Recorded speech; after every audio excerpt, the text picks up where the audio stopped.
The champagne celebrations have been flowing since February. The inaugural season of Grand American Road Racing is headed into the home stretch with overall and class championships wide open. In sports racer competition, legendary racing marques such as Ferrari, Lola, and Ford are vying for championship honors. And in GT production-based racing, the venerable German mainstays Porsche and BMW are engaged in a war for pride alongside Detroit's best. They've all come together in the revival of a road racing classic, the Road America 500.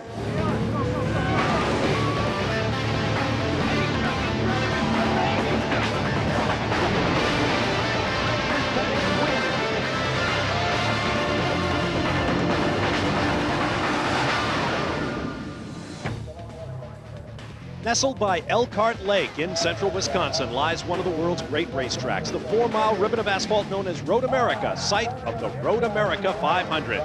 Hello everyone, I'm Bob Varsha alongside sports car legend David Hobbs. The Road America 500 is the second of 3 great old race names being revived in this inaugural season of the Grand American Road Racing Championship. The Paul Revere 250 was the first, the Road America 500 the second, and the 6 hours of Watkins Glen will wrap up the season. Right now, let's get down to the grid and hear from John Bizignano. Well, you're looking at the beautiful number 27 car here on pole position at Elkhart Lake, Wisconsin. And it got on pole by not being the fastest car during qualifying because that was totally washed out. But DDA has won pole this year down in Homestead, and we know that he can be the fastest man on the track. Here, because qualifying being washed out, they went by team owner points, and Kevin Dorn has most of those. Not so much track time so far, DDA. Is that a little bit upsetting? Not really, especially yesterday, and we didn't really work on the setup we want to work on. But beyond pole is always good, but it's a 5-hour race, it's not very important. You know, front row is always good, but 5 hours, I don't know, 5 pit stop, you know, it doesn't matter too much where you start in this race. You're very casual about that pole position. Went from a Belgium opinion to a British opinion. Now, Andy Wallace, you have raced all over the world, but I can't believe it. Your first time at the great Elkhart Lake Circuit. I hear you love it. Well, I can't believe it either. I can't believe I've been to all the other tracks and not this one. This is one of the great tracks of the world. I'm glad I'm here now. I'm so glad to have discovered it. I love the long straights and the fast corners and the elevation changes, and I think this kind of track will really suit these sports cars well. Well, he can't wait to get out there, guys. Now to my pit partner, Calvin Fish, with more on the very unlucky number 5 car. One of the hottest cars on the circuit this year has been the number 5 Saleen SR, but in more ways than one. I'm standing by with Steve Saleen. Steve, the car was comprehensively damaged on Friday. What did you guys have to go through to get it on the grid today? Well, Calvin, as you know, it caught on fire. Differential broke, which went into the gas fuel cell. It caught on fire, and basically what we've done is we saved the roof scoop, and we rebuilt the whole car underneath it over the last 48 hours. The team has really done a remarkable job. Everybody came by and said, there's no way you could do this. Last night we fired it up. This morning it was very quick in the warm-up session, and it's just remarkable to the team that we have here. The boys on the team have only had a couple of hours sleep over the last 48 hours, Steve, and you've got a 500-miler hopefully to run here this afternoon. How's the endurance of the guys on the team? They're really strained. There's no question about it, and we've had to make other arrangements. They have people come by and wake them up, but periodically, so they won't fall asleep today. But the Saleen Allen Speed Lab crew in general has done a remarkable job this year. We've overcome a lot of adversity. This by far was the biggest one we had to overcome. The fact that we're starting this race is a small miracle. It also shows why we've nicknamed the horse on the side Blaze. Well, good luck this afternoon, and just to make sure that they have some manufacturer points at the end of the day, they've actually entered a second car. The number 4 machine will start at the back of the grid, maybe score a few valuable points, guys. Okay, thanks, Biz and Calvin. There you have the high points of the weekend. Here's a look at our pole sitters by class, as John Bizignano mentioned, set by owner points after heavy thunderstorms washed out qualifying. Didier Tays will have the Dorn Lista Judd on pole in the sports racer class. Ryan Hampton and partner Larry Oberto are yet to be beaten in the smaller, more nimble sports racer 2 category. There's a great story in GTO as well. First, a look at our map. Well, as Andy Wallace said, this is one of the great circuits. 4 miles long, the longest lap in North America. And as you can see, a tremendous amount of corners, and they're all so different. 1 and 3, 5, one of the most famous corners, very tight. Let's go on board now with a 74 car. Just coming to the carousel. long, almost 180-degree right-hander. This build up speed all the way through. Then as you exit, come right to the edge of the road there, and right in front of you down the road is the Kink, the fastest corner here, and that leads on to Kettle Moraine. This is his bottom straight, very fast, 170 miles an hour into Canada Corner, hard braking for this corner. Then you weave up here through the trees under the overpass here. A pretty dangerous, tight part of the road. That back on board now with the Informix cars. We take turn 14. Obviously, this corner is very critical because it's a long straight all the way uphill here, so you really got to get good exit speed off 14 as you come down this front straightaway. There's the start finish line. The flag's down there, and down is the turn 1. Very exciting, great course to drive, and of course it's a tremendous view. Ask any racer or fan what he or she thinks of Road America. Look at his smile. We'll be back. Grand Am Road Racing is brought to you by Informix Software, Way to Web, and by new 104 Plus Octane Boost with Acceleron Power. Back at Road America, the field is making its way around to the green flag to begin 500 miles, 125 laps of this beautiful and challenging 4-mile circuit. Now let's take a look at our Informix starting grid. On the pole, Didier Taze of Belgium and Scottsdale, Arizona in the Doran Judd, alongside James Weaver leading the Sports Racer Driving Championship. Jack Baldwin is second in that championship, and he'll be working hard today. Then Mimo Schiattarella in the slightly down on power Ferrari, Elliott Forbes Robinson, the Riley and Scott Lincoln, and the Lola Judd, as you saw, 5 different car and engine mechanical combinations in the top 5 positions. Once again, the starting grid determined by car owner points, and each of the drivers that you see will simply be the starting driver.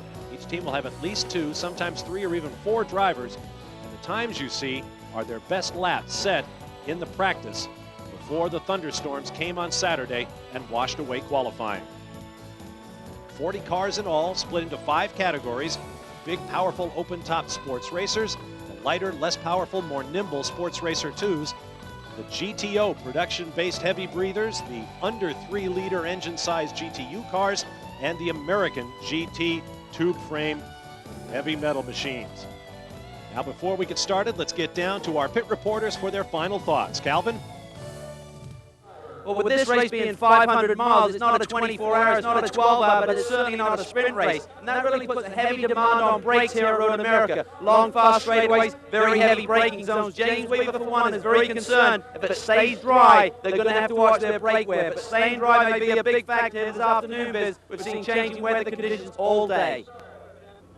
You're absolutely right, Calvin. The sun is shining right now, but yesterday and even this morning there were huge amounts of rain on the track. The skies here in Wisconsin opened up and there was absolute deluge. And there are some dark clouds off to where the weather's going to be coming from. So the real unknown question here will be wet settings in the cars and the wet rubber on the ground. There are over 6 different tire manufacturers here in Elkhart Lake, and the one with the best rain tire may end up being the winner.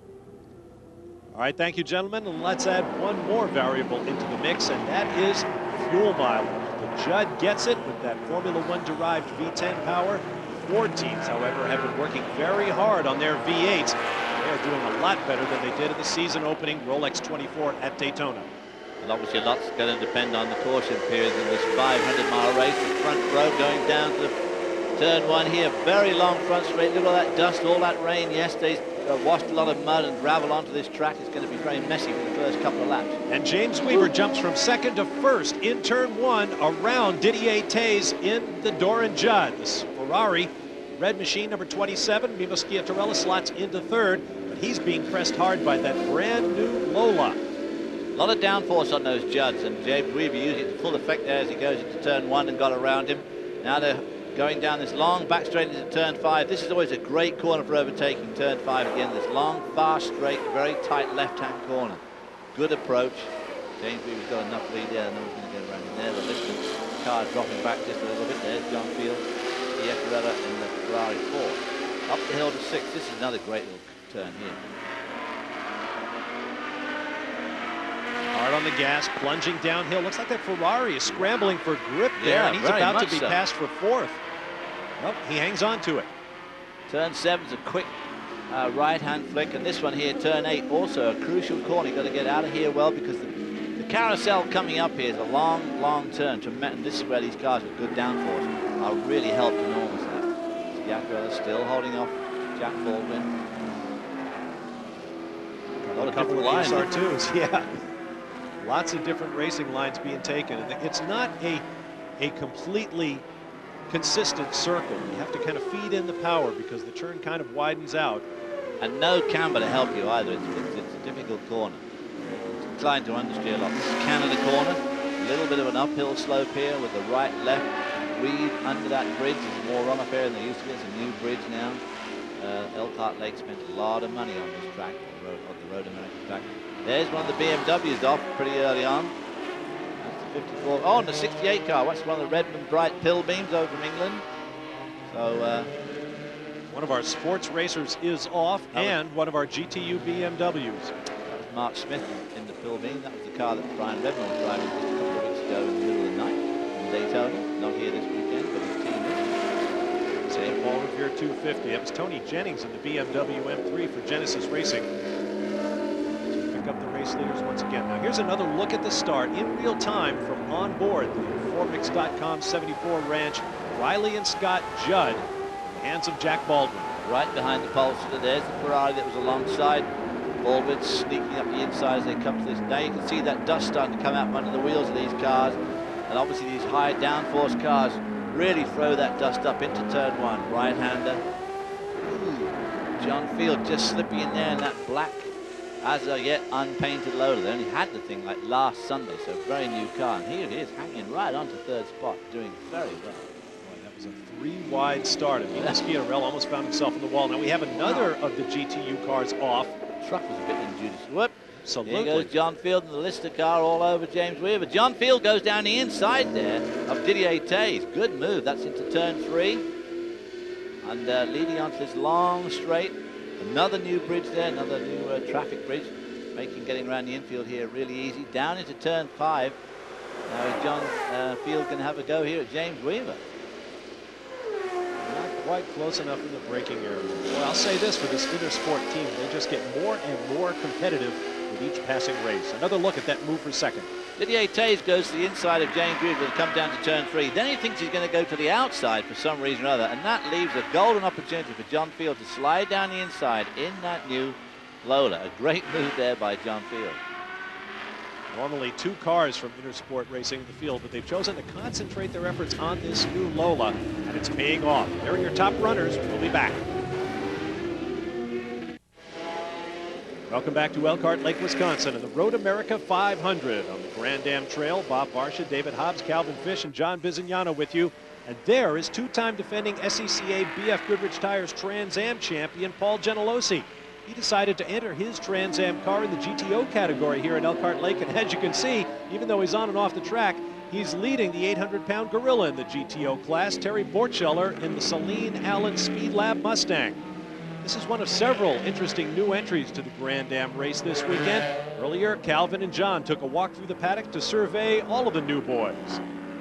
The entry in the Grand Am Series continues to grow race by race in its inaugural season. Now, the key to success in any series is certainly diversity of equipment and have some big names in the field. What we're going to do now is to bring up to speed with some of the new kids on the block here at the Road America 500. We'll start with the sport racer category. Now, in the sport racing, have campaigned 2 cars all year, one of the older Riley and Scotts and one of the older Lolas. But here at Road America, they're campaigning a brand new Lola B2K10 chassis. Now, we've seen this car in the hands of Scott Schubert looking very competitive with that trusty Ford V8. The car itself, carbon fiber chassis, some very trick aerodynamics, really produces a lot of downforce on this car.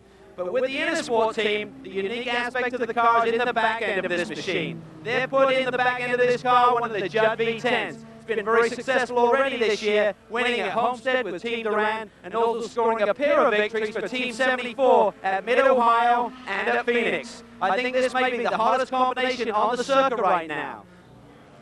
Road racing champion Paul Gentilossi is always looking for ways to expand the involvement of their sponsors and their team. That is why he is here with his beautiful Jaguar XKR. They wanted to see how their design would handle the competition in Grand Am GTO and AGT. So far, the results are very positive. As the current car stands, it is overweight, undertired. In GTO, they would be allowed more aerodynamics and a bigger motor. But still, in the third qualifying practice, they were the fastest GTO and faster than all the other AGTs. Paul Genelosi with his Jaguar XKR is taking a look at Grand Am Racing. All right, thank you, gentlemen. Picking up the action on the backside through the King. Traffic ahead for James Weaver, the race leader. John Field still hanging on well there in that new Lola, and right behind him, still Didier Tays in, of course, the Dawn Special, which is really a Ferrari chassis with a Judd engine. I'm sure Didier Tays probably kicking himself a little bit about letting Field get by him back there in turn 3. He was obviously trying to make a move on Weaver himself and tried to go around the outside and made a beautiful opening for Field to slip into, which he did. Field is not losing any ground at all to James Weaver there in the lead, coming up on more traffic on that long front straightaway. 180 mile an hour into turn 1. Of course, the GTO car's going pretty quick here too. We'll have a look over at the pit wall. We got word from one of the corners that John Field in the Lola may have gotten into the back of James Weaver, so he took a look over at the pit wall, perhaps asking the crew if the car looked all right at the rear. We'll take a break. Action up front is heating up. Stay with us. Welcome back to Road America, where we have had a change in the lead at the Road America 500. John Field from Dublin, Ohio, in that new Lola chassis with the Judd V10 engine, has taken over the lead from this man, James Weaver, who held it from the green flag. Boy, oh boy, that John Field, that new car certainly is going. Let's have another look at it. On the outside here, James Weaver gets trapped with some traffic here at the carousel. One of the GTO cars there in front of him, and John Fields takes the advantage and goes right around the outside. A tricky place to do that. He hangs on to the lead as they go through turn 5, scaring the 81 car off the track. And he has company. We've got a couple of cars off at turn 5. That red car is one of the Sports Racer 2 category machines. Off and on, a lot of drivers making their first visit to this high-speed racetrack that also calls for very good brakes. Some of them are just overcooking the corner here and there. And in spite of the 4-mile length, of course, the traffic still plays a big part. Here you see a replay of that action down to turn 5. Darren Moore in the 81 there locks it up, decides to discretion the better part of Bala. And this goes a little bit down the escape road there, rather than try and hack it around the corner. Here we see Paul Genelosi coming into the pits. He's got his hand out the window. Going to go behind the wall? Yes, he is. No sign of damage to the car. Now, this was moments ago. This was down in turn 5 once again. Genelosi went straight on at 5, and the safety road allows the driver to cut off a large portion of the racetrack. You see him taking to the grass to get off the racing line. Meanwhile, action in the pits. This is the new GTO class leader, Terry Borchiller, in the Celine Allen Mustang. Let's get down to John Bizignano. Paul Genelosi, an early stop. It seems like a long one. You're back in your paddock area.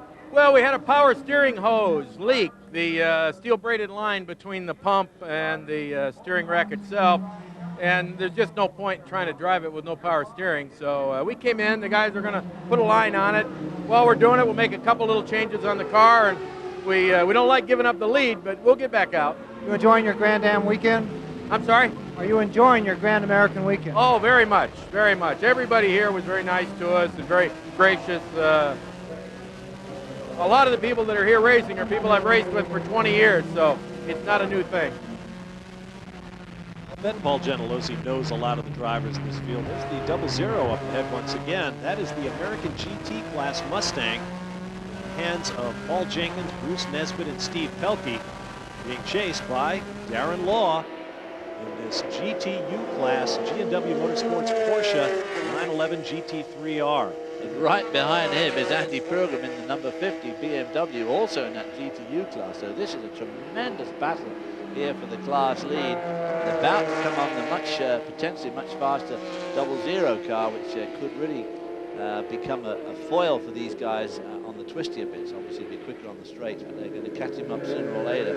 Around that turn 3, Darren Law hangs on. This is also a very important corner here because you've got this long straight in front of you, and you want to try and maintain really good speed here, so obviously you've got to come off that turn 3 with good speed. At the same time, you want to be right in touch with the guy, because coming into this braking area here in turn 5, this is the key braking part of this racetrack. Great. And right now, the car that's driving it hardest is actually one of the SR2 category cars. As you ride with Darren Law, there is Ryan Hampton. He and partner Larry Oberto have been joined by Paul Macy from Toronto for this race. But this Lola with Nissan V6 power is undefeated in the SR2 categories. He goes by the GTU class leader. 5 races, 5 victories for the partnership of Oberto and Macy, the Archangel Motorsport Service Nissan Lola. We'll take a break and be back with more from Road America. Don't go away. Back at Road America, let's pick up the leader in one of our 5 classes here at the Road America 500. This is the number 91 RVO Motorsport Chevy Camaro, leading the American GT category in the hands of Roger Schramm, Werner Frank, and Irv Hare, who's looking for his 2nd class victory. He won at Phoenix in partnership with Jack Baldwin in a sports racer car. Now he has a shot at an AGT victory. The top 2 cars in the overall are in. Here's John Bizignano.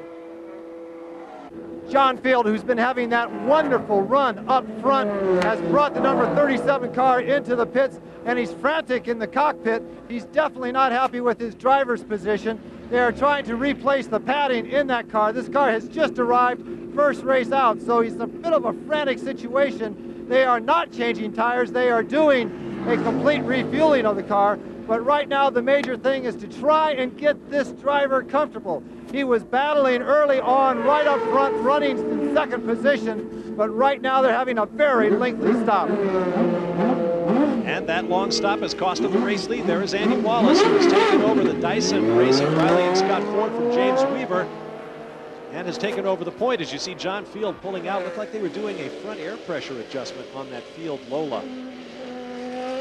There you see the Informant's car now driven by George Robinson. It seemed to me like they just took tyre pressure out of that Lola, so that would indicate that maybe he's trying to get a little bit more grip in the car.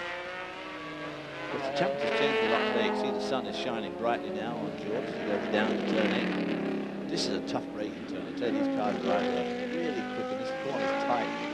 Tight as it looks, so it's a big break into turn 8. Here's that carousel, great shot again. You can see you want to try and make an apex right about here. And then you got to let it drift right out because you want to pick up as much speed as you possibly can.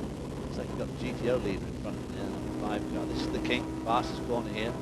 And then this is Kettle Moraine, which is sort of the back straight. But as you can see, it's not straight. And it's very difficult to lap slower cars here because they tend to wander all over the road and take a bit of a line. It can be a bit confusing.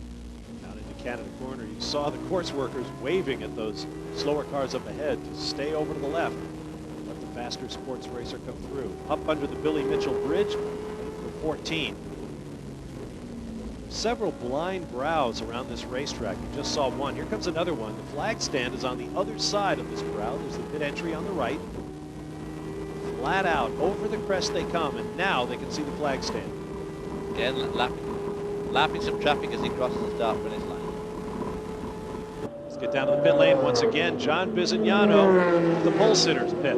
Didier Tays right on the money, an awful lot of grass up front of the car. He's definitely been off course. A tremendous amount of grass. They'll have to get that out of the air duct into the radiator. There'll be a problem there. 4 tires on, refueling. Didier is staying in the car. Mario Baldi and Freddie Lister are still waiting. They're doing a heck of a job trying to get this car out quickly. Right now it seems like the refueling is taking a little bit of extra time. Didier Tay starting from pole, a lengthy stop for the fuel. Didier watching his man, and they are out of here. Please let them get out of here. Gone, Didier Tay. John Bizignano, always the most passionate pit calls in all of motorsports. Here's an interesting story. This is not the race-leading number 16 Dyson racing machine. This is the number 20 in the hands of car owner Rob Dyson, who has taken over from the man who started it, Elliott Forbes Robinson. He is currently running outside the top 5 and passed by the Lola in the hands of John Field. But only just. Look how quick that Riley and Scott Ford is down the straight when it comes to the braking zone. John Field with the superior downforce on that new Lola is able to outbrake him as they go down to turn 3, getting involved in some traffic. This was the position where John Field did that great move on Didier Tays at the beginning of the race, pulling out now onto the long straightaway down to turn 5. So John Field trying to make up some of the ground he lost in that long pit stop, trying to get that rubber packing in behind him to make himself more comfortable in the car. He's got traffic ahead of him. You're right about that being a Ford in Rob Dyson's car. It's an identical engine to the one in the sister car, but it's badged as a Lincoln. Take a break and return to Road America.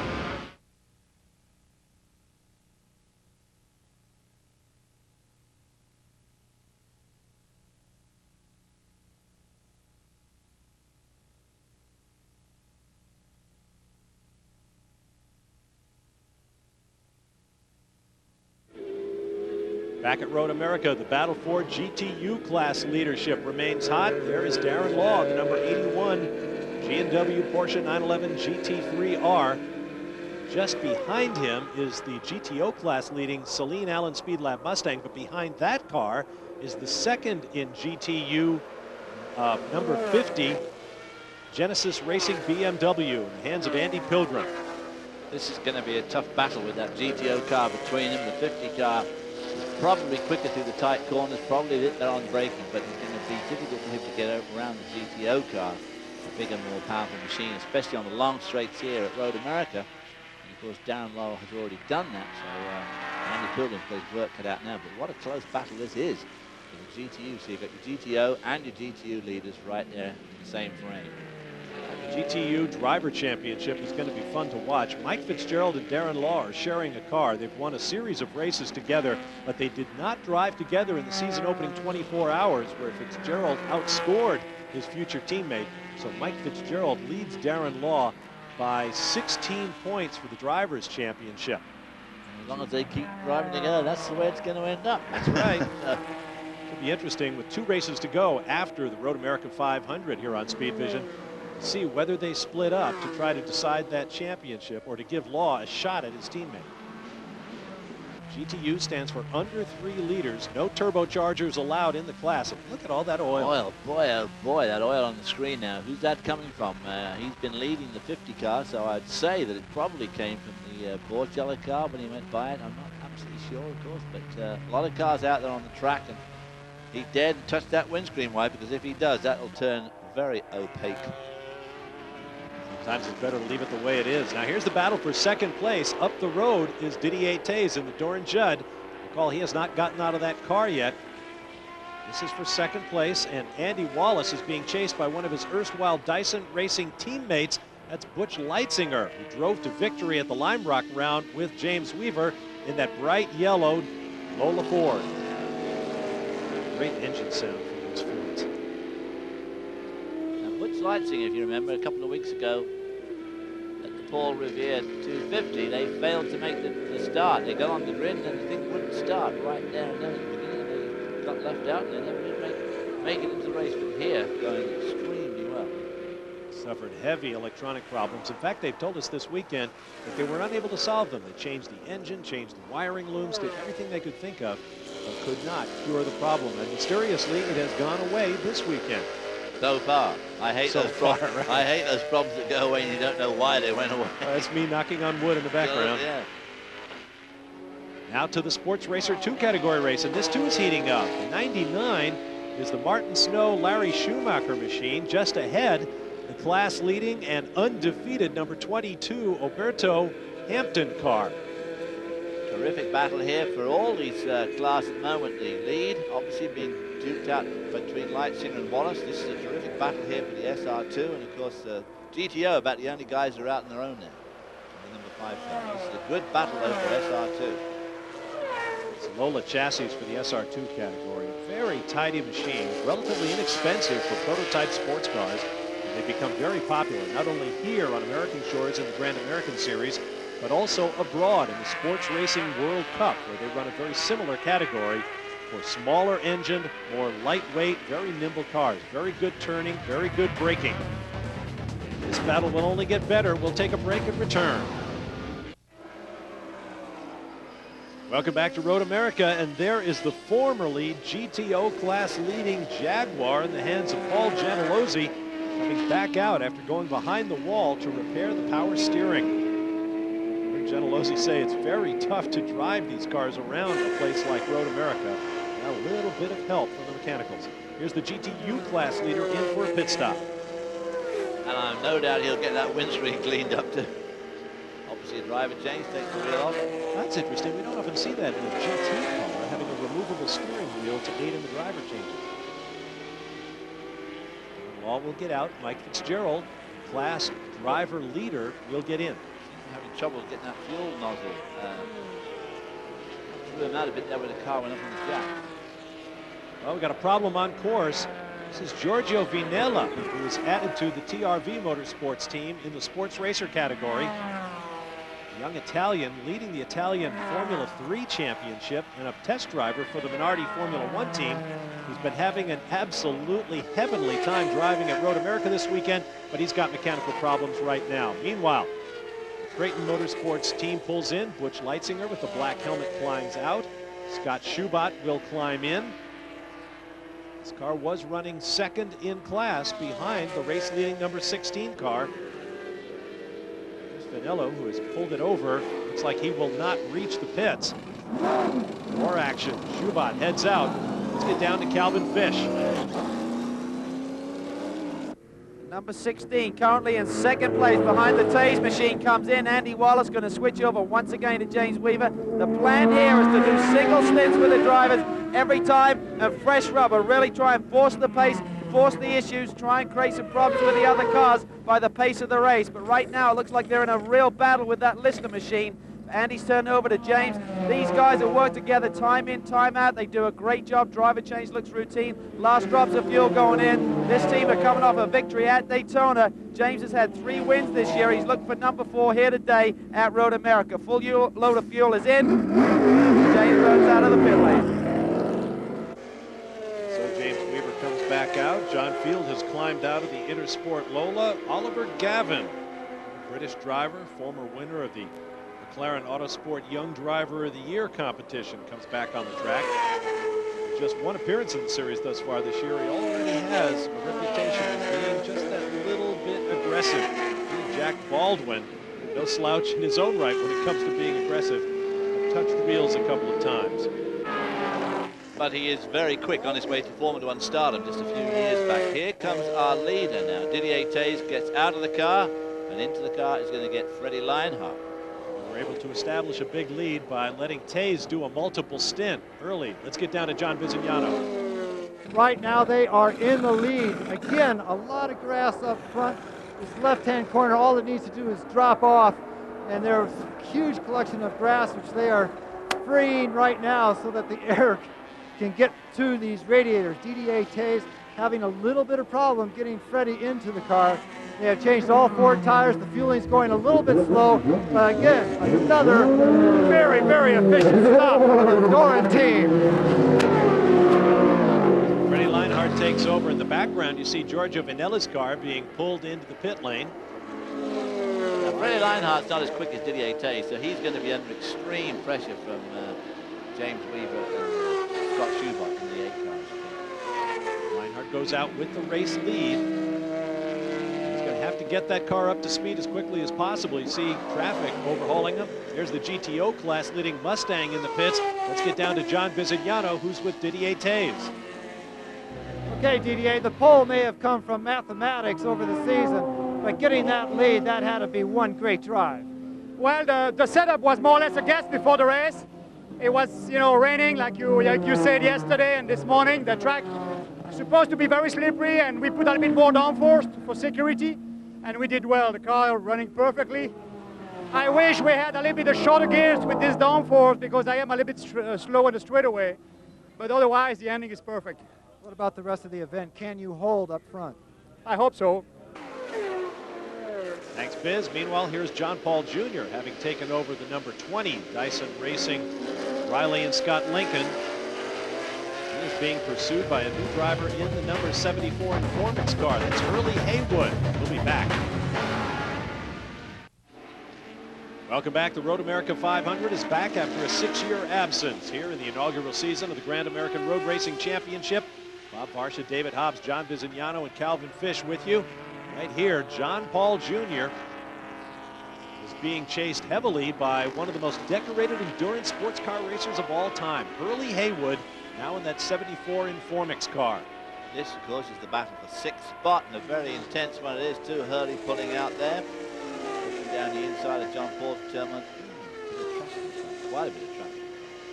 The GTU car is up ahead, and one of the sports racers. That is the Sports Racer 2 car of Martin Snow and Larry Schumacher. Being passed around the outside. He must be just coming out of the pits. Pulled he out should the have, pits, yeah. Yeah, more speed than that. Coming down to 3, and here comes the 37 car. The John Field Oliver Gavin car. Ooh, and on the front stretch, we have a lead change as James Weaver has caught up Freddie Leinhardt and taken the lead from the Doran Judd. You mentioned as Leinhardt was coming out, David, that he's not quite as fast as his teammates, Mauro Baldi and Didier Tays. Leinhardt has now handed over the race lead, and he still seems to be going quite a bit slower than that car should be. I wonder if he has a problem. It could be, but it's pretty graphic description, a pretty graphic illustration there of just how quick James Weaver is. Whistling around him at turn 3, around to turn 5 now, up the hill. New car, here comes Freddie Leinhardt, the 27 car.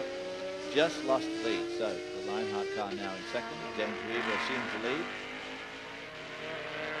Bedford Norcold car. This is the 3rd to last race of this debut season for the Grand Am. James Weaver in control of the Sports Racer Drivers' Championship right now. None of these championships close to being clinched. Although at the next race, Grand Prix de Trois-Rivières up in Quebec, Canada, could possibly see 1 or 2 of the championships clinched, particularly in GTO, where that Speed Lab Mustang has been dominant.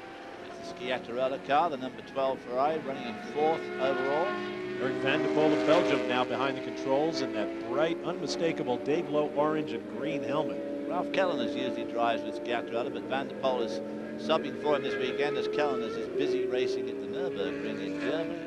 So a nice drive here for Van de Poel. He's driven quite a few Ferraris, so he should be pretty used to these cars. And he has an excellent record as an endurance racer in his own right. A lot of racing here in the United States. Has a bit of Formula One experience, has Eric Van de Poel. This is the Ferrari 333 SP. Even though the air restrictors that used to equalize horsepower among the various engine combinations in Sports Racer has been opened up a little bit for the Ferrari, they still reckon they're about 70 horsepower down to the big Judds and Fords. To the GTU race, that yellow polka-dotted number 81 B&W Motorsports Porsche GT3R is leading the class. Running very, very well. Mike Fitzgerald, of course, leading the class here today and leading the championship. They've still got a lot of oil on that windscreen. I wonder if it's somehow coming up out of their own car. We haven't seen, of course, with an onboard camera with any other cars with windscreens, but it's pretty bad for him as he comes down to turn 8. Very quick run into it. These cars are quick through these tight corners. There's a GTO car. This is Eric Messley, who has done very well in the GTO category with the Team Viper West machine. He is sharing with Stu Hainer this weekend. They are having problems. And that is about as far as you can get from the pits. I believe he's on the back side. That would put him about 2 miles from the pit area. Meanwhile, in the pits, Number 12 is in. Once again, we see their same strategy here. Eric Van der Poel will double stint. They will not change tires. They're getting such a good balance with the race car. The drivers are very happy to double stint the tires, feeling that the performance edge does not go away. As I mentioned before, they're running the harder 480 compound Goodyear. Really allows them to double stint the tires. See here, they're just waiting on fuel. Eric stays in the car. The driver stays in a good rhythm, stays on the same tires. nice clean sets of tire tracks down the pit lane. Eric Van de Poel is back out onto the racetrack. Ferrari V12, 4-liter. Now we'll go back to the McCann car. It looks like the day is over. They're going to be towed in. This car actually led the class at several points today. GTO class a little bit thin here, just 6 cars here at Road America, and that will mean less competition for the class leaders. At number 5, this car, the Speed Lab Allen machine. We have a driver change coming up. Borcheller will get out, Ron Johnson will get in. These guys have had to work very hard to keep this car on track. Right back. Back at Road America, Bob Varsha, David Hobbs with you. And what is wrong with this picture? Early Haywood being spoken to by the Grand Am pit marshals. It appears that he has pulled into the wrong pit. You see his crewman at the back of the screen there looking up ahead. Where is Hurley? And you having trouble getting out too for some reason or other. This car was running fourth. This is going to be a disaster. He may have undone the belts in anticipation of a driver change and had to buckle them back up again, and now he's going to have to make a 4-mile lap of Road America before he can hit the car. That will be a tremendous blow to this team, who have won on a number of occasions in this Grand Am season, but have not tasted the lead once today yet. Haywood with victories at Daytona, at Le Mans, at Sebring. Without doubt, the most decorated American endurance driver of all time and one of the world's best. Boy, a very uncharacteristic mistake for Haywood. Very costly mistake too for the team. So they're not too happy about that. Scott Schubert looks like in the car to put a lap on him, another lap on him as they go into turn 6. Let's see if we can get more clarity from the pit lane. Here's John. Car 74 with Hurley Haywood aboard came into the pits for their normal stop and went right by the pits. The problem is he undid the seat belt and then killed the car further down the pit lane. They had to go down, get the car restarted with an outboard battery, and then they had to strap him back in before he could do another lap and come back in for the routine stop. The problem is now, does he have enough fuel to get around this 4-mile track and back up to where he should be in his pit lane right now? Thanks, John. You saw co-driver Jack Baldwin shake his head as he walks away and waits for his car. Here's the third-place car in Sports Racer 2, Dennis Spencer. He was tipped into a heavy crash at the Lime Rock round. They are back with that kudzu Mazda, running well here at Road America. This is not a car known for its top speed. They're hanging in well. Meanwhile, Hurley has made it around, back down to Biz. Okay, this time Hurley Haywood does come into the exact stopping area. He must have been a little bit confused when everyone was waving at him before as he went by. After that stop, he had undone his seat belts and he had to outboard power to get the car started, and then they had to fasten his seat belts before he could come around again for the stop. Very lucky that he did not run out of fuel on that last lap back into the pits, but Hurley is out of the car. Jack Baldwin is being strapped in. Jack was complaining about the brakes on the car. Again, they're working a little bit on the aerodynamics up front. Right now, the 74 car is not in its normal high position. They've had some problems down here, guys. Well, in Hurley Haywood's defense, it must be said that he has not driven this car before. Adding a man to the team, not used to the team uniforms. You see a penalty being applied by the pit marshals. Looks like it's going to be a 10-second penalty for some infraction. Now Jack Baldwin will be sent on his way. Talk about adding insult to injury. Boy, oh boy, what a terrible run of luck for the 74 car. Well, they had a great run at Homestead, and they also had, of course, a tremendous run earlier on at Phoenix. Of Hare winning in this car, having been told in the afternoon he was going to drive it, floats. Phoenix jumps in the car and wins the race. So this car's got a lot of potential with a gun engine. Should have good fuel economy around here, but that stop there has really thrown him out, because I guess Hurley Haywood pulled into the wrong pit, and of course he'd undone his belt to get out, and of course then he's really done for it, because you can't do the belts on yourself. John Visignano is with Hurley. Hurley, what happened the first time you came in the pits? Well, I missed the pits completely. I didn't realize that there couldn't be somebody standing out there with the cone, so I was expecting to see our guys, and when you come up, you know, after being on the racetrack, you look down the pit road and there's 100 cones out there, so I just plain screwed up. What about the car? Jack Baldwin was telling us that the brakes were having a little bit of a bad day. Yeah, the brakes, if you coast into the corners and are nice and easy with them, they're okay. But as soon as you get behind something where you got to outbrake them like most of the cars out there, you just can't do it. The pedal will go all the way to the floor, and that's not such a nice feeling. I can imagine not. Now there in Canada Corner, you see the 00 AGT car of Paul Jenkins, Bruce Nesbitt, and Steve Pelkey being pulled out of the kitty litter. Say the safety cars have been working under local yellows here in some sketchy positions in the gravel traps. Well, Jack Baldwin goes to work with puff of smoke as he upshifts, making his way over that brow under the flag stand. Another lap complete here at the revival of the Road America 500 miler. racing still to come. The race leader is James Weaver. Dyson Racing Ford will be back. Back at Road America, James Weaver and Andy Wallace, the leaders here in the sports racer category and the overall at the Grand American Road Racing Association revival of the Road America 500. Bob Varsha along with David Hobbs, John Bizignano, Calvin Fish. Andy Wallace, a terrific endurance racing record of his own. Victories at Le Mans, at Daytona, at Sebring. And his first trip to this track, and he absolutely loved it. Probably could have done with a bit more practice yesterday when the rain was so bad, but nevertheless, getting the grip to the track today. Got a great car for this track. Ooh, trouble at the middle. That's down at 5. Wow. One of the G&W cars is losing a fluid out the back and it's catching fire, oil or fuel or something. That's the number 80 car. Now he was running for a podium position in GTU. That is Scooter Gable sharing with Michael Schramm and John Morton. And that's the number 66 car. Kevin Buckler and Phil Collin. I wonder. Whoa! 21 car. Obviously that was oil and fluid he was dropping there, going up to 6 though. Obviously pretty slick as you approach there, hard on the brakes. Yellow flag's out, oil flag out there, the stripe flag. Here comes the race leader by. Whoop! Another GTU car. Is that the 50 car? No. And number 21, Porsche 911, is in the hands of Andy Hajduki and Bob Oniglia. Both New England drivers. Isn't another look at that amazing fire out the back of the Porsche.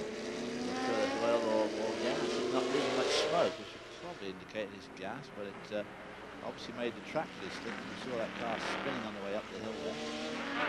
There's the 66 car at the bottom of the hill. Here's another look at the 21 going around. One of the older Porsche 911 models, still retaining that unmistakable 911 shape. Scooter Gable getting out. They had a terrific run at the Paul Revere 250 during holiday time around the 4th of July. Red and yellow flags mean oil or other fluid is down. The white means safety vehicles are on the course, and the double yellow means we have a full course caution, something we don't see very often here at Road America. But there we see the pace car out in front of the leader now. Andy Wallace in that 16 car, pulling the field down that back straight. Well, we have a problem for the Ferrari. The number 12 car. Looks like Eric Van de Poel has had contact with someone. The front nose is awry there, and the left front, well, that smoke just coming off the tyre. It's hard to tell. It looks like an awful lot of smoke to be coming off the tyre, but that could easily be the bodywork. Calvin Fish is there. Heavy damage to the left front. Actually, it looks like the wheel had come loose and actually caused this burnout on the left front of the Ferrari. I didn't see a wheel nut there as he came in. The wheel was literally hanging off to the side, and the team goes to work. But as you can see, he's carefully threading that nut on, seeing if he can get it tight. This is a major concern. Eric Van der Poel was behind the wheel when this problem happened. Fortunately, they were under yellow, able to get the car in. But I'm not sure that wheel's tight, guys. They're looking at it. They give him the old clear, but make sure that thing doesn't come loose. So no contact, it appears, but a very lucky moment for that Ferrari team as Mino Spiattarella takes the car back on track. Will pay the price for track position. Unusual for a wheel nut to work its way off after such a long time as that. Let's get back down to Calvin with Eric Van der Poel.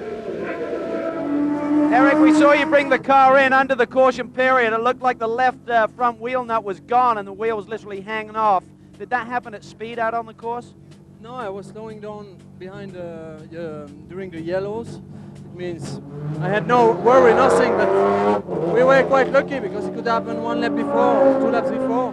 But maybe it was because it was cooling down and then the nut went off. I don't know. Do you believe there's any damage to the upright, or do you think it's going to be okay? No, I think it's okay because it arrived just here and I came back slowly and I think we'll be fine. Okay, mate. Good luck. Thank you. There was a ready smile from Eric Van der Poel. Meanwhile, carbon fiber black Intersport Lola hits and comes back out again. Oliver Gavin still behind the wheel. There's the 50 BMW, which has been having such an incredible race. The 81 Porsche from GTU on this.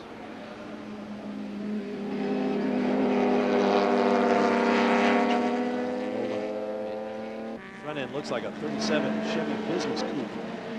And somehow it works. There is Andy Wallace out front. American GT class cars behind him. Take a break. Right back.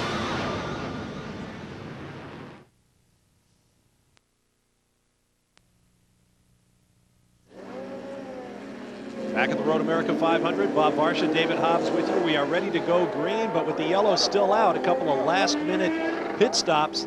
It's one of the Tampoli SR2 cars in front, but perhaps more important, the number 27, our pole-sitting Doran Judd, now in the hands of Italian Mauro Baldi, has dropped all the way back to 5th in the overall and sports racer category, and he is pitted for fuel only, so he will make up some time on the track.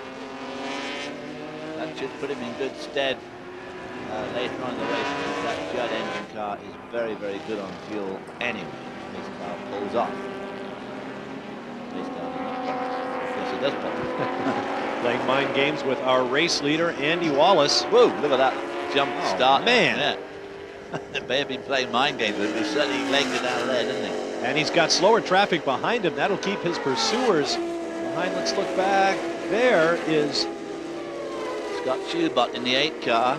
Got some lap traffic between himself and, of course, there's the Baldwin car, which is a number of laps down now. GTU leader trying to go around the inside of that Viper at turn 1. Here comes Baldwin. Leitzinger in the number 8.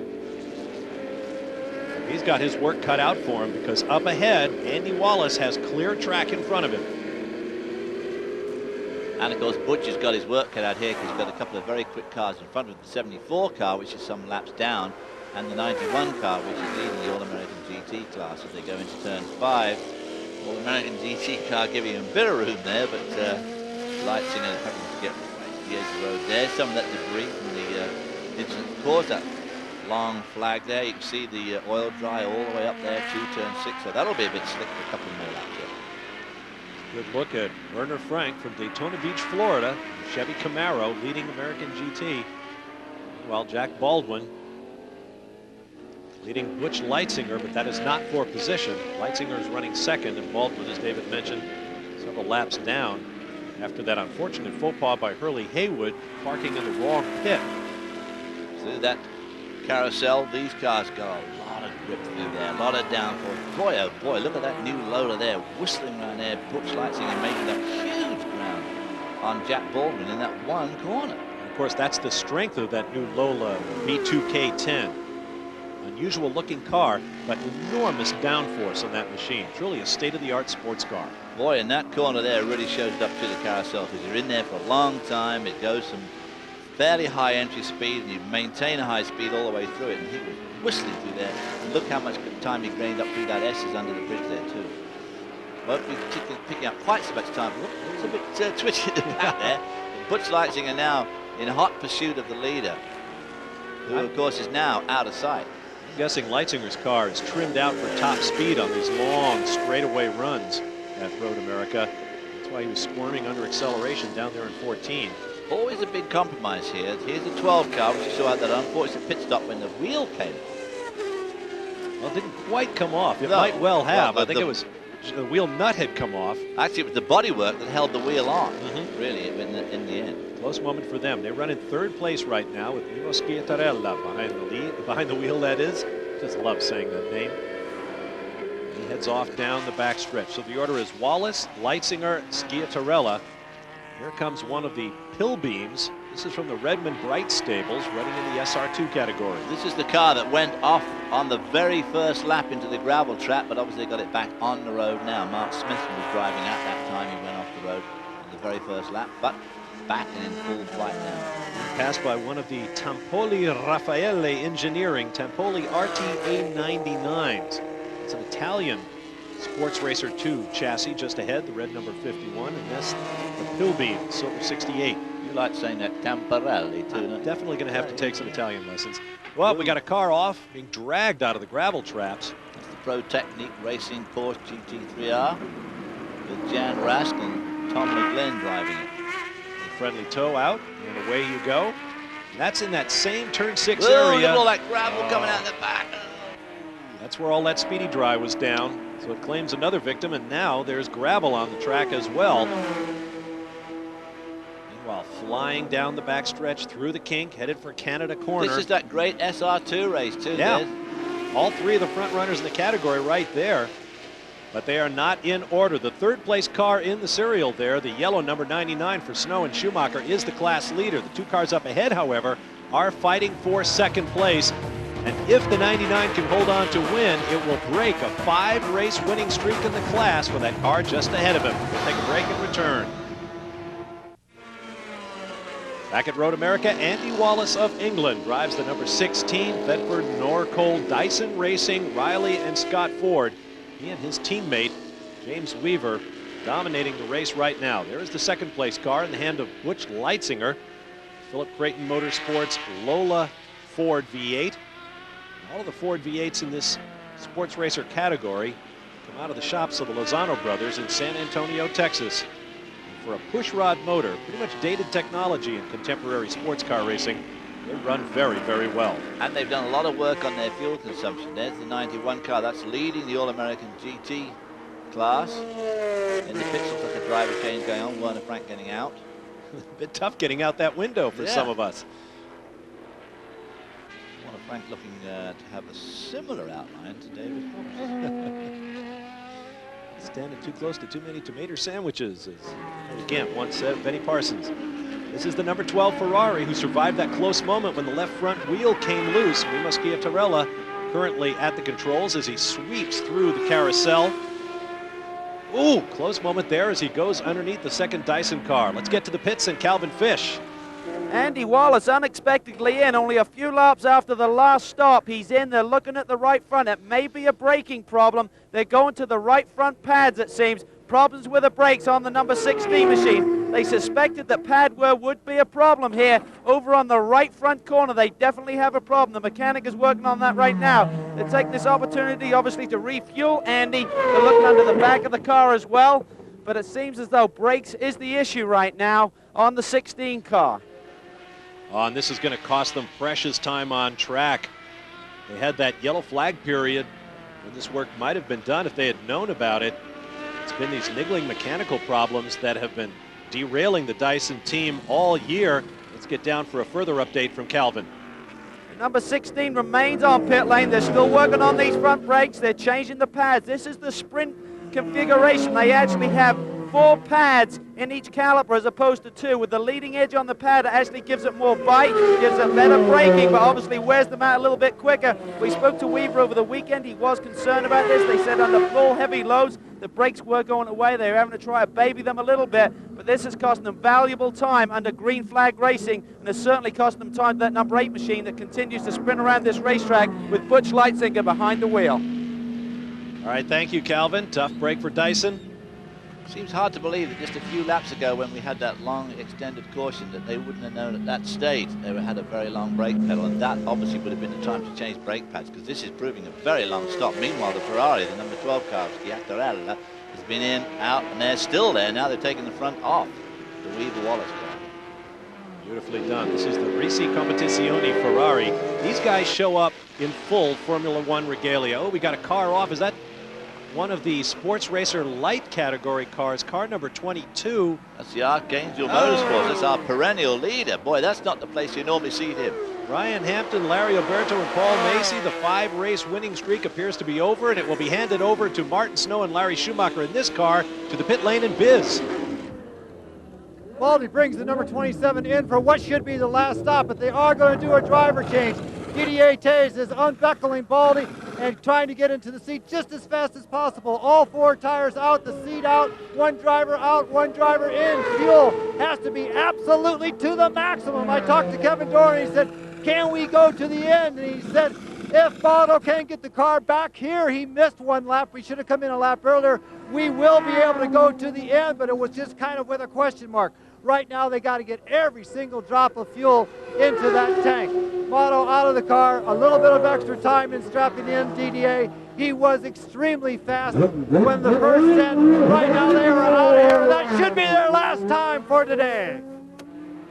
I agree with you, John. Here's the 4th place car. John Field of the Lola getting a little bit squirrely there, down in 5. This is that slick part of the racetrack. Oh, that's slick. Ah. John Field there in the gravel trap at the top of number 6. He was lying fourth. Dug in.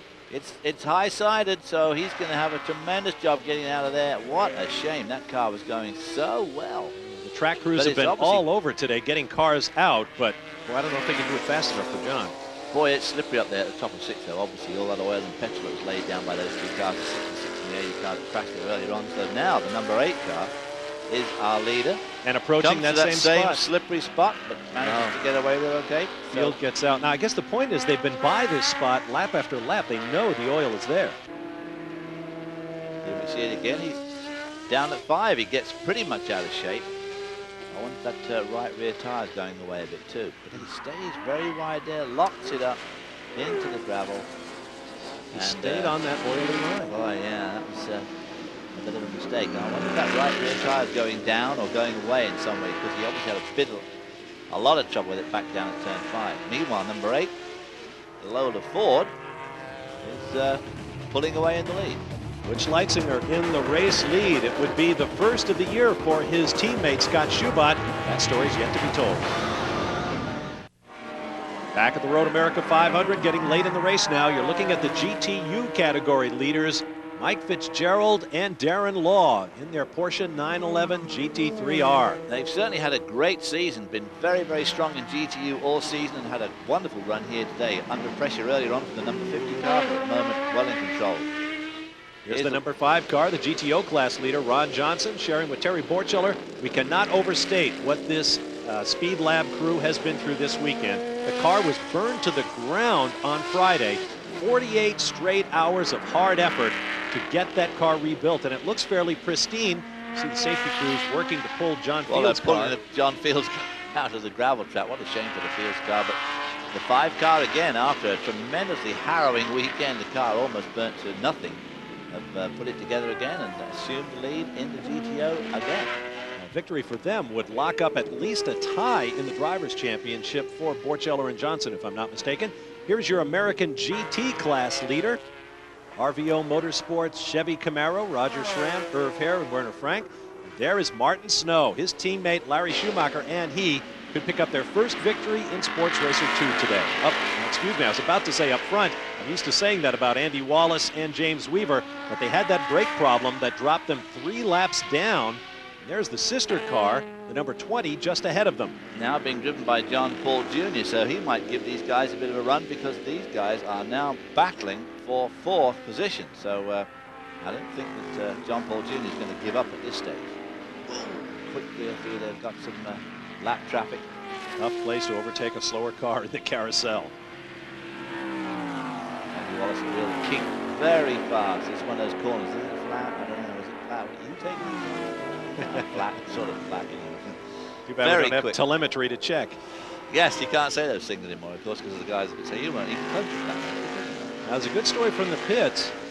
Our race leader, the number 8 machine of Schubert and Leitzinger, has been having on and off radio problems all day today. So in this late round of pit stop shuffling, we're not sure if the race leaders even know where they are on the racetrack. We're approaching the front straightaway. It serves as a signaling pits as well for everyone, but interesting to see what's going on with the 8 car. Meanwhile, here's the 27 running in 3rd place right now. Excuse me, make that 2nd place after the Ferrari stopped for fuel. This is Didier Taze, who started the car from pole position based on car owner points after qualifying was rained out. They are in position to try to overhaul the number 8 car. There is the 8 right there, just over the brow, ahead of the number 27. So not very far in front, just a few hundred feet. There comes the 27 car going under the flag stand now. Beautiful view of that lovely Wisconsin countryside in the background. This really is the most picturesque circuit, and of course it's wonderful to drive on too. It has a great variety of corners, some elevation change, some decent straights, and some good, really well-defined overtaking spots. You know, you can really get alongside people. So many in the modern circuits weave all over the place. It's hard to make a pass, but here it's a great circuit to drive on, and as I said earlier, it's a tremendous track to view from. Shadows growing long across the racetrack as Butch Leitzinger continues on his way. He's being caught up. Let's get more on that radio situation with Calvin. During that last pit stop, guys, they managed to fix the radio problem on the number 8 car. Butch Leitzinger is aware that he is in a battle for the lead. So it's not like he's out there running by himself, not knowing what's going on. He realizes that battle with Taze is for position. The big question here, of course, for the Creighton crew is whether the Taze car has to stop for fuel. We do not know. All right, thank you, Calvin. So Butch Leitzinger is aware of his situation. Of course, Butch is the kind of guy who goes hard all the time. Once again, we're catching slower traffic in the carousel. Well, that gives you a good idea of how quick that carousel is. It just goes on for it's almost 180 degrees through that corner. No camber to help you except right on the edge. The exit, the road just rises a little bit, just puts a little bit of pressure on those outside wheels and gives you a little bit of grip. This is for the race lead. Leitzinger being pursued by Taze, two great sports car drivers in two very different cars. Lola Ford against Doran or Ferrari chassis with that Judd V10 engine. And once again, slower traffic ahead as they go up under the Billy Mitchell Bridge. Ooh, bad place to find lap traffic there. Into turn 14 and then up the brow once again as the laps continue to tick away. Leitzinger, Taze, and Sciatarella in the Ferrari. We'll be back. Welcome back to Road America as the Road America 500 continues in this inaugural season for the Grand American Road Racing Association. We have a great battle for the overall race lead. Butch Leitzinger against Didier Taze. And they've got slower traffic ahead as they head down towards turn 5. Wow, a lot of slower traffic ahead. That 99 car is not going to be very helpful too because he's leading the SR2 class, although he's staying well out of the way as they go into turn 5. Didier Taze there foiled. Of course, that's a great overtaking spot, but not with all that traffic there. Drivers keeping a bit to their left as they go under the bridge because that slippery patch that we saw catch out John Field a few laps back. Turn 7, that quick right flick. There's one of the Pilbeams in front of him. The All-American GT cars. Ooh, delicate moment here, nowhere to go. Look at just Taze all over the back of Leitzinger. You break your way through the traffic and I'll be right there on your gearbox, fella. Now this is a place where that Lola should have more speed through there, I think, than that Ferrari chassis. I would thought they got more downforce probably. Maybe Butch Leitzinger's got some sort of problem. You know, he had a radio problem. Maybe he's got some other chassis problems. Because he should be, unless of course he's trying to conserve fuel to get to the end of this race without having another fuel stop.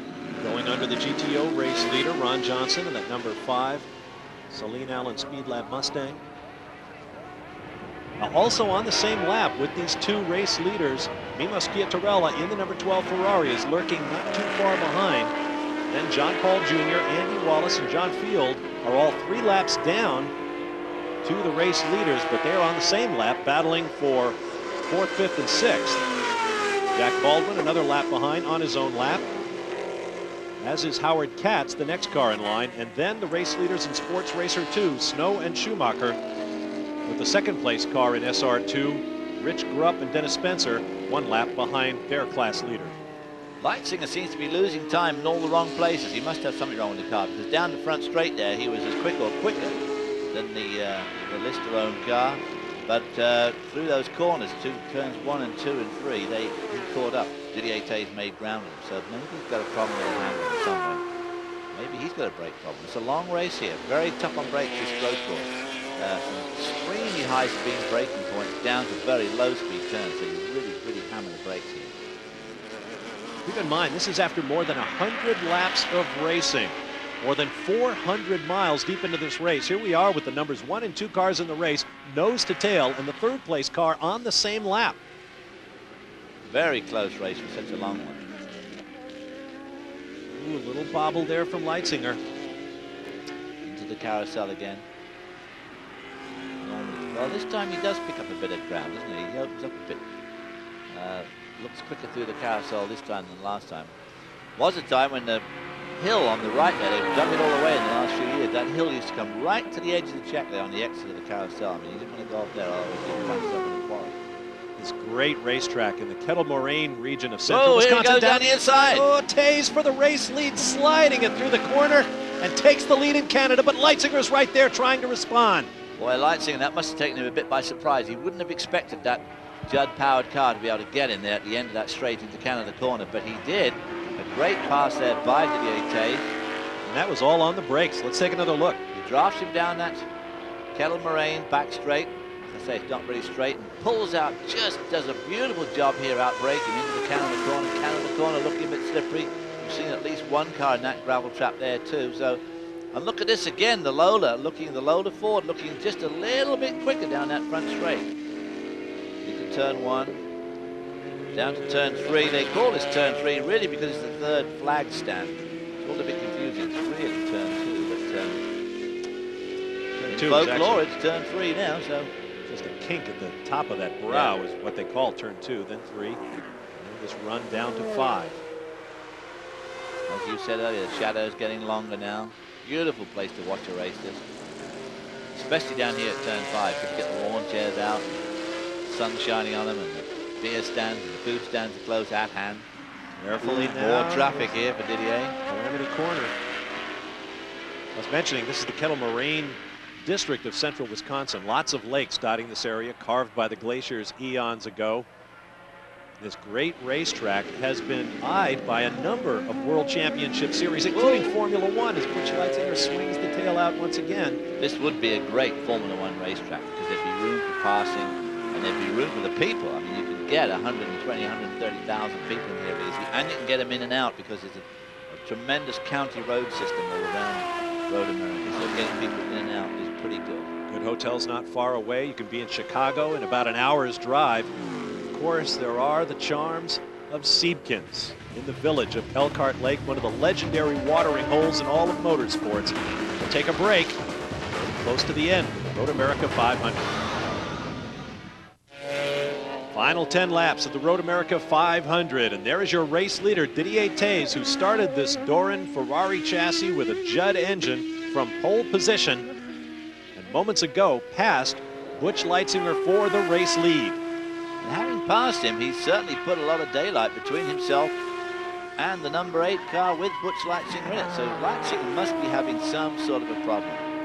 Whoa, there's a big problem. Yeah. Oh my gosh. Now that's not a sight you see very often. Butch Leitzinger off the road. That's the carousel into the gravel trap. And I've no doubt smoke coming out of the side pod there. I wonder if that's something that may have caused that in the first place. Smoke may just be overheating, but we'll find out sooner or later. He's going to be able to get it back on the road, assuming he can get the thing started. They're running so well. So that takes a tremendous amount of pressure off Didier Taze in the Judd Doran here, now leading. So he's got a pretty healthy lead now over the Schiattarella Ferrari number 12. And so with just a few laps left, he can certainly, there is the number 12 car. Going around one of the SR2 cars. The Schiattarella with the wave saying thank you for letting me by. I'm not sure it wasn't a bit premature there, Mimo. SR2 car being a bit overly enthusiastic there.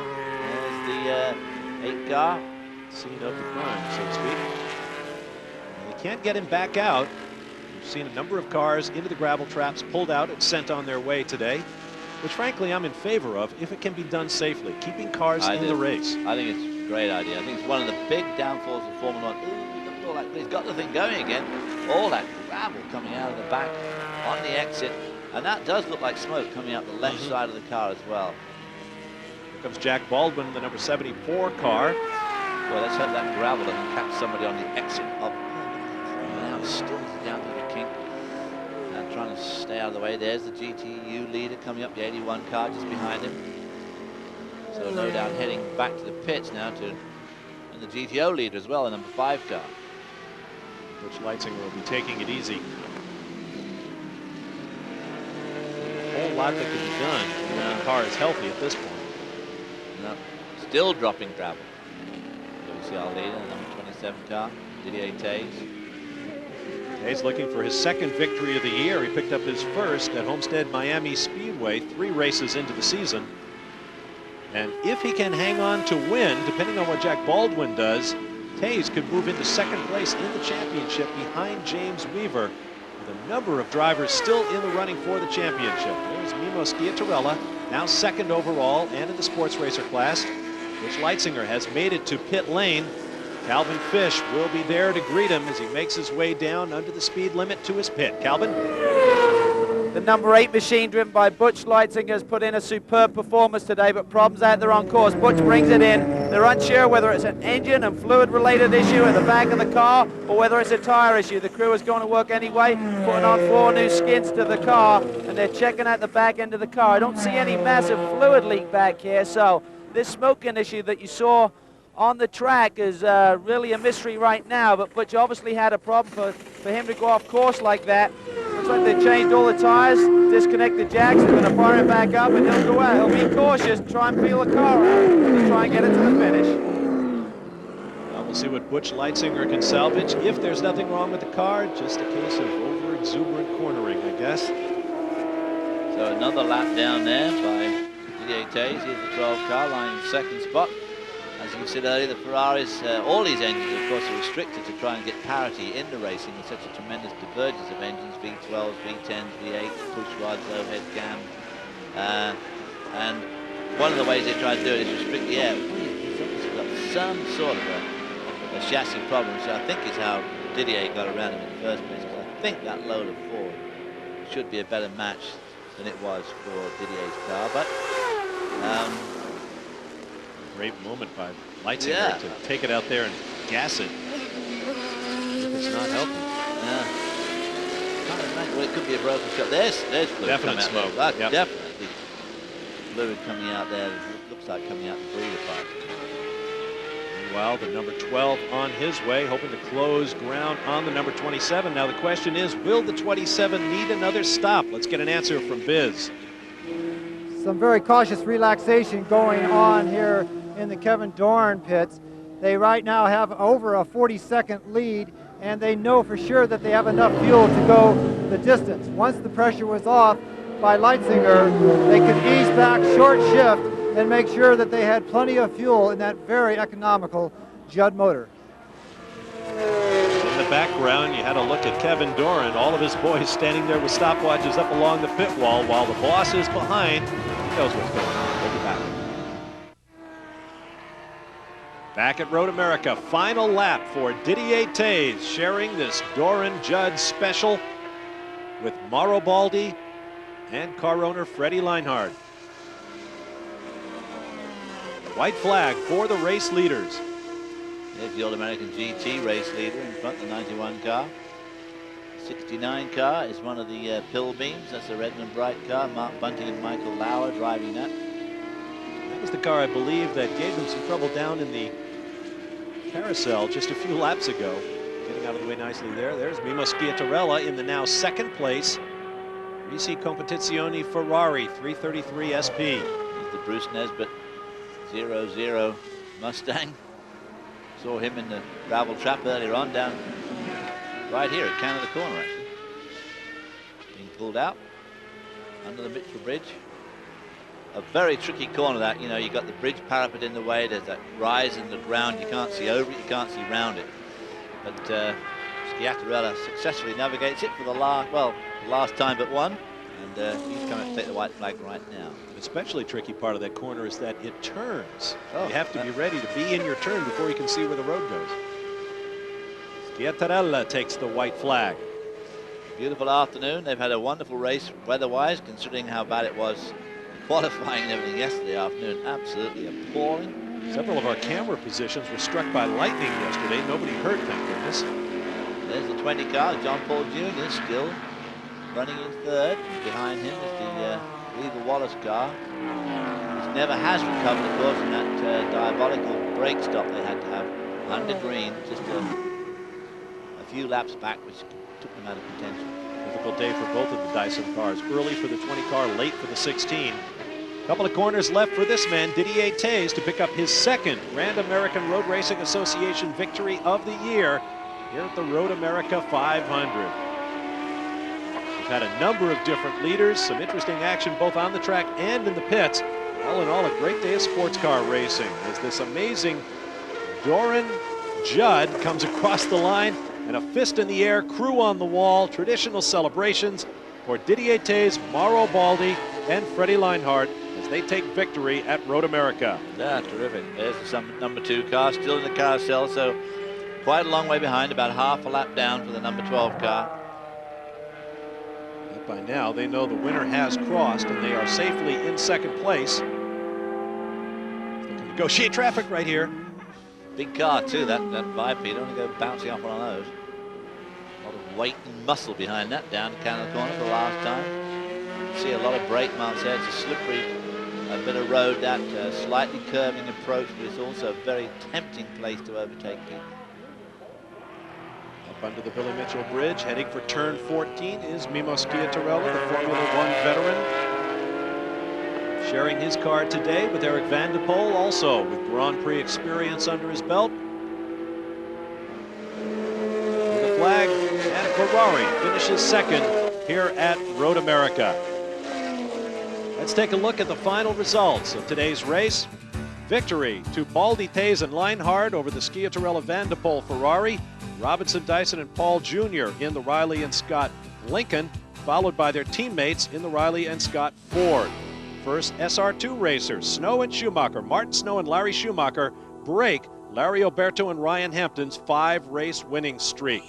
GTU winners Darren Law and Mike Fitzgerald finished 14th overall, while the Schramm, Hare, and Frank American GT car pick up the victory in that class, and that ends a 3-race winning streak for the Spirit of Daytona Camaro, Craig Conway, Doug Goad, and Troy Fliss. 40 cars in all started the race, most of them running at the end. A rare full course caution during the day. As you look down through the rest of the results, our winners have made their way to victory lane. John Bizignano and Calvin Fish are standing by to talk to our class winners. Let's begin with Biz and the overall winner. DDA, fantastic drive. You weren't that happy about being on pole the way you got there, but you've got to be happy about being in this winner's circle. Very happy for the team, for Lista, for everybody. Very happy. You know, it was a hard race, and the car was perfect all race, and our strategy, our pit stop were perfect, and very pleased for the team. The fuel economy of this Judd V12, that definitely helps you out. It helped, but I have to short shift many times during the race to keep our strategy going, and when you short shift with the long straightaway like that, you lose a lot of speed, and it was a compromise between a good lap time and saving fuel. What about that pass at the very end? I was waiting the right moment. I know I had 12 laps to do it. I didn't want to rush and take any risk. I had to wait the right moment, and it was fine. If Leitzinger would have stayed out there, could you have stayed in front of him? Yeah, definitely, yes. I pick up 1 second a lap on him. Congratulations, Didier. Great, great victory. 500 miles victory. Very confident Didier Tays. Here's a look at the sports racer class driver standings with 2 events still to go in this inaugural season of the Grand Am. James Weaver with a 13-point lead over Didier Tays, who bumps Jack Baldwin to 3rd place. EFR, Mimo Schiatarella, and others still in the fight. We'll be back with more. Grand Am Road Racing is brought to you by Informix Software, Way to Web, and the U.S. Army. Be a part of the toughest, smartest Army in the world. Be all you can be. Well, it was a hard-earned victory, and it lasted all weekend. The Saline Speed Lab crew for Terry Bortscheller and Ron Johnson, who were standing by in victory lane with Calvin Fish. Well, if there's a reward for perseverance, that should go to the number 5 team, the Saline SR, again in victory lane in GTO category. But boys, that was some weekend you had. Oh, I can't say enough about the crew of the number 5 BASF Saline Mustang. I mean, they just worked their tails off for the last 3 days getting this car ready. We went out there and we just kept plugging away, and we ended up in victory lane. So it's been a great weekend for us. Terry, it seemed at the beginning you were struggling to get all the fuel out of the car, and you kind of fixed that with the reserve pump, but still a bit of a struggle for you guys. Yeah, it was tough to figure out, but once we got it figured out, it helped us a lot to kind of calm down and just get into a pace. And some of the other competitors weren't as fortunate, and we were just plugging away, like Ron said. So again, hats off to the crew. They did a fantastic job, and Steve Saline, the Saline SR, did an awesome job. Took us to the finish. Ron Johnson, Terry Borscheller, 4th win of the year. Congratulations, guys. Thank you, Calvin, and congratulations to both men who are now firmly in control of the GTO championships. Only Eric Nestle has a shot at Terry Bortscheller and Ron Johnson, if I've done my sums correctly. 2 races still to go in the season. Here's a look at the Informix Way Fast Award. Now, normally these go to the class pole sitters, but because qualifying was called due to storms, we wanted to hand out this money, so we're going to give it to the fastest laps in each class, and there they are. Tays, Hampton, Altenburg, Law, and Hare. Down to John Bizignano. Martin Snow, a great drive to Victory Circle here. Congratulations on your first RS2 win. Well, thank you. It was a good car today, and the tires held up well. The crew was good. We didn't have our crew chief here today. It was a little rough. He had to rush home on Saturday. His wife was in the hospital having a baby, so we lost him, and I hope everything's going well. He had a baby girl. And well, congratulations to him. Larry Schumacher, when I talked to you in Phoenix, you weren't that happy about this car and this class, but here you are in Victory Circle. Well, old dogs learn slow, so I like it a whole lot better than I did back in Phoenix. And we've got an excellent crew, and they've learned the car, so that's a good part of it. Going to be able to give that Alberto car some competition for the rest of the year? We're going to try. What the heck, we're here. We might as well try. There'll be a lot of competition in SR2 for the rest of the season. All right, thanks, Biz. Larry Schumacher knows what he's talking about. Larry Alberto and Ryan Hampton have dominated the class, but it's not over yet. With 2 races to go, Rich Grubb, Dennis Spencer, and Martin Snow are still in it. Here's Calvin. Well, a tremendous performance was put in the American GT category by the number 91 machine, led by Irv here. Irv, we saw you in the Victory Circle at Phoenix in the sports racer category. You changed cars, doesn't seem to make the difference. You're still here winning another one, buddy. Yeah, no, I appreciate that. You know, that was a lot of fun at Phoenix, but, you know, I feel a little more at home in here with a roof over my head. But Rock Valley Oil crew did a great job with this car. I mean, it was handling. At the 2 laps from the end, I went ahead and laid down one of my quickest laps of the race just to show them that the car was still just as good as it was when it started the 500 miles. So, you know, we had a little problem with the wheel nut, lost virtually all the 3-lap lead that we had accumulated at one point. And we even got past, you know, in that, you know, right after that last pit stop. But this Rock Valley Camaro is a pretty good machine. We came back and got it back without too much problem. Great to see you back. Thanks a lot. Congratulations to that crew. Irv Hare is not in the fight, but 4 drivers are still alive for the AGT Driver Championship. McNeil, Mills, Conway, and Goad will decide it in the remaining 2 races. Back to Calvin. One of the drivers in the winning GTU car is Darren Law, and boy, you guys are on a roll. 3 in a row, 4 for the year, and really pad that championship lead for Mike. But we keep talking about this. How are you going to catch him up, Darren? I don't know. I think maybe I'll start the car in the last race and it'll break or something. I don't know. Yeah, I got to thank G&W. It's been great. Great year. Car's running great.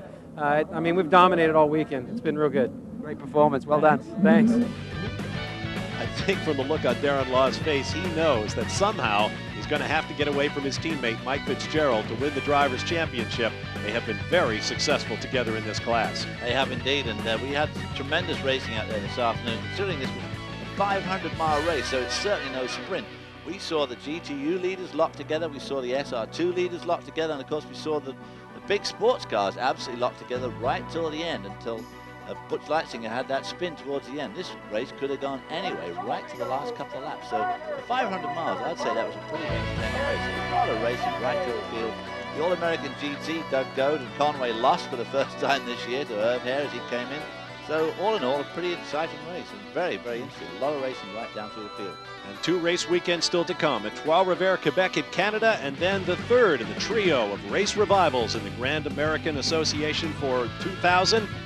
6 hours of Watkins Glen, and we will use the full Grand Prix International Circuit, including the booth, at Watkins Glen, New York. So be sure to join us here on Speed Vision for the final 2 races of the Grand American Road Racing Association inaugural season. For Calvin Fish and John Bizignano, as well as David Hobbs, I'm Bob Varsha. So long, everyone.